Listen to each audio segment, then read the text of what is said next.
Hey, good morning, Believer's House. It's morning devotions, and I'm walking quite fast, so I apologize if you see the bumpy all around me. We have a full house because we have our sons and daughter-in-law and grandchildren, so I'm running out here to the lawn to make our quick devotional this morning.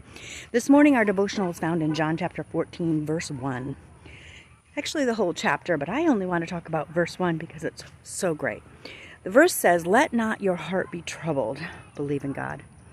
And what that's saying to us, that in the midst of a troubled life, we don't have to have a troubled heart.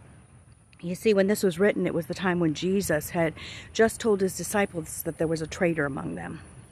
Not only did he tell them there was a traitor among them, but he'd been telling them he was going to leave. So they were in the midst. Can you imagine being one of the disciples? And you're like, what? You're leaving us? What do you mean? Where are you going? We're going with you. And now you're telling us there's a traitor. Now you're telling us not to have our hearts be troubled.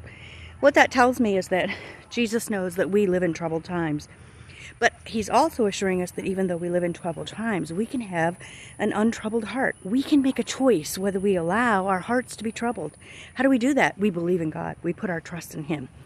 When we have a history with God, we know that he's never failed us and that all things work for our good and that he only wants good things for us if we belong to him. So there's a key to making sure that our hearts are not troubled. And what that is believing and trusting in God. We'll talk more about this in the next few days. God bless you. Have a great day.